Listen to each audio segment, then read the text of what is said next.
So what do you think about getting your business less dependent on social media? The fact is, Facebook has done a couple of things really, really well.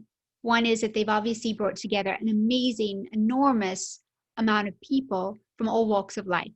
And the second is that they've actually created a platform where we could do life and business kind of mishmash all together.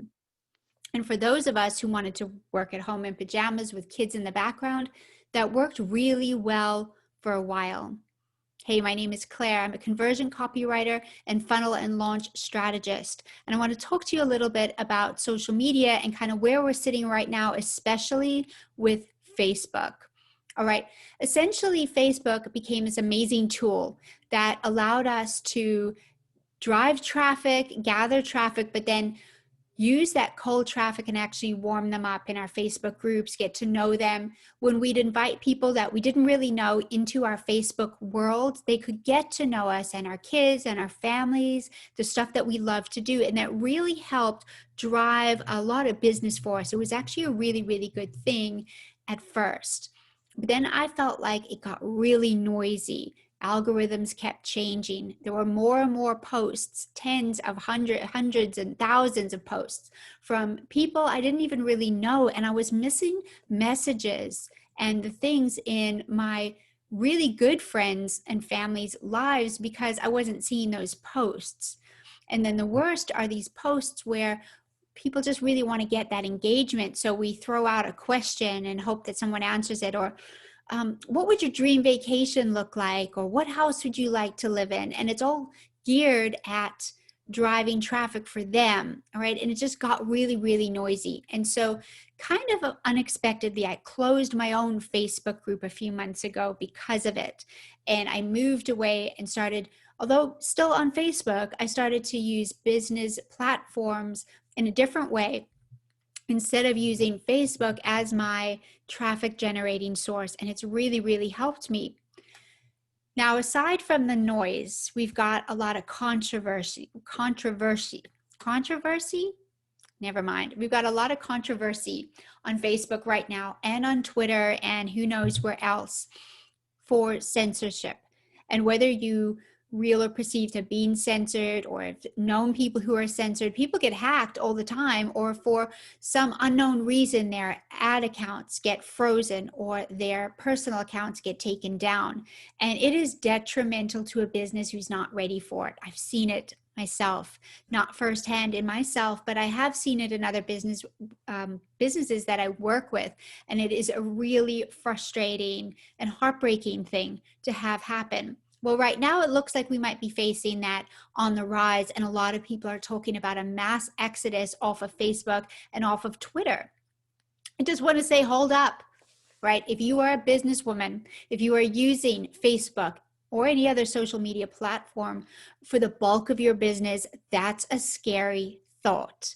These other platforms are great for staying in touch, for getting to know certain things, but they're maybe not going to be a pinnacle point for you in terms of your business. Now, even if you stay on Facebook, if there's a whole exodus of people leaving, is that going to affect your business? I want to talk to you today about how we can get less dependent on social media for your business. All right, so I've got 6 things that I want you to really consider, 6 things that I really think that you should start doing as of right now. The first one is, if you've been using Facebook as your personal scrapbook for the last 10 years, okay, I have, now is the time to get those pictures and videos, business and personal, off of Facebook and into a place that you control, where they are safe in case you get hacked or for whatever reason, your site gets taken down, all right? Take care of that first. The second is, do you remember when business and your personal life were kind of separated?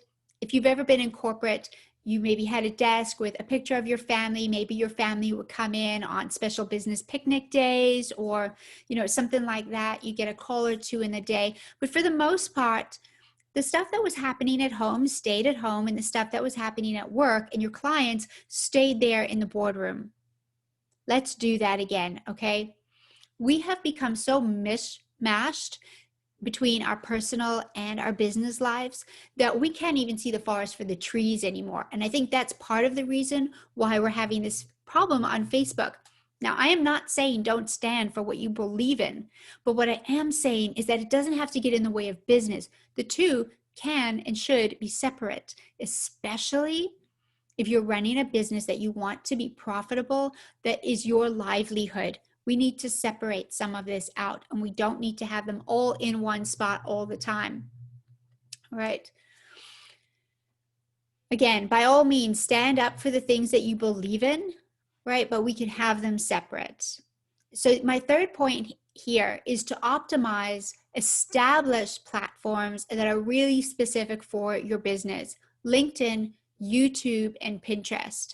So while going on to another platform, one of these newer platforms, might be a great idea to stay in contact, especially if you are going to engage in controversial issues right now. No judgment whatsoever, because I've got a lot of opinions. I just choose to keep them separate from what I do. So you can go on to those other platforms, but for those of you who are really worried about your work, where are you going to go?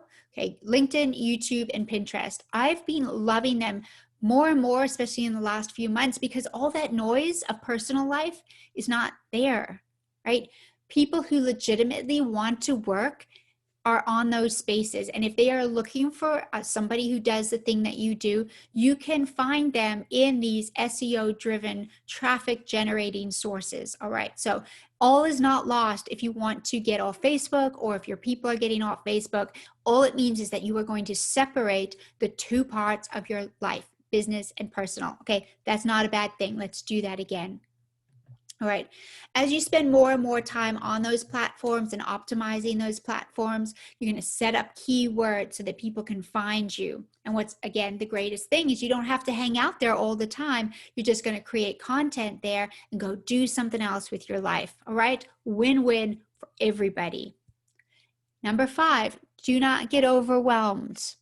One piece of hub content a week, could be a video, could be a blog, whatever you want. Just one piece of content, and you're going to share it in each of those platforms. And you can share it on Facebook if you choose to stay there. All right, my hub content is actually, and I don't necessarily recommend it, but my hub content is an email that I send out at the beginning of the week that turns into a video, and the video can then be shared on all 3 platforms. I've got a little folder on Canva of Pinterest templates, so I can just go in there really quickly, make a whole bunch of templates, some keywords, and change them up a little bit, and then use that to drive traffic to YouTube, where the same video is going to sit right there.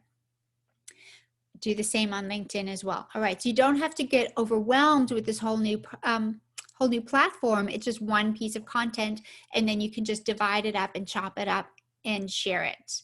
All right, and then number 6, all right, when you've done that, it's time to take the pressure off. Stop building your entire business on social media, right? Build a funnel, which is a place that's going to help this traffic that you're generating from these other platforms, because that's what those platforms are designed to do. And you're going to drive them into a customer journey with you, where you can have conversations with them in your space, in your time, when you can sell, whether it's your products or your services or your programs. You can do that in the context of your funnel. All right. Stop being so dependent on social media for your business. If social media disappeared today, if that would have a massive impact on your business to the point that you wouldn't have a business, there's a problem. All right. So let's get you off of social media. Let's get you off the dependency of social media and build you a funnel.